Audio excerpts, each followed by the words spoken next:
Biyya guddattee fi badhaatee sochiin siyaas-dinagdee keessatti lafa qabatee ijaaruuf qormaatilee boodatti dhiisuun halkanii guyyaa hojjechuu gaafata. Kanaaf qaamni biyya bulchuu tarsiimoo hunda hammachuun socho'uun filatamaadha.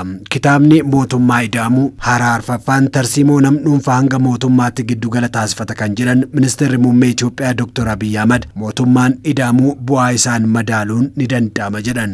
የመደመር መንግስት ዋነኛ ፖለቲካዊና ኢኮኖሚያዊ ግቡ mootummaan ida'amuu galmii fi kaayyoon siyaasaa isaa inni guddaan gama dinagdeen yaada ida'amuu wanti adda taasisu inni ijoon tokkoffaan bu'aa isaati. Inni lammaffaan ammoo adeemsaa fi akkaataan itti hojjetudha. Akka mootummaatti mootummaa hunduu biyya guddaa, qabeenya guddaa fi guddina olaanaaf carraaquu danda'a. Garuu tarsimoo waladdaa fayyadama. Kan biyya keenya keessatti ta'aa tures kanuma. Mootummaan ida'amuu kaayyoo fi mul'atni isaa inni guddaan Itoophiyaanotaaf dabarsee laatudha. Garee muraasaaf yookaan namoota muraasaaf osoo hin taane Itoophiyaanotaaf dhaloota isaanii dhaalchisuutu bu'aa fida jedhee hojjeta. Kun ammoo kan ittiin mirkanaa'u badhaadhina hunda galeessa mirkaneessuu galma taasifanneeti.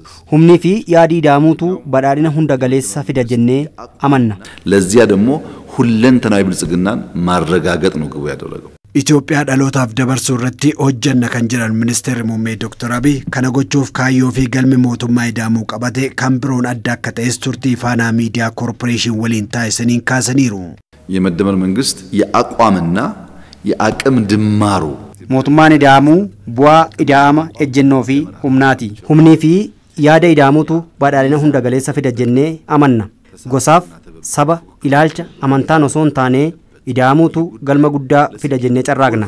Biyya tokko keessa yaada garaagaraa, gocha garaagaraa, amala garaagaraa fi waan hedduutu jira. Mootummaan ida'amuu hunda bakka tokkotti hammachuu galma taasifata. Hunduma keessaa Itoophiyaa mul'isuu filata. Itoophiyaa keessatti qoonni lammii tokko hiika guddaa qabaata jechuun Itoophiyaaf dabarsuuf akeekni waliin hirmaachuutti amanna jenna. አቅምና አቋም መደመር አለባቸው ብሎ ያምናል።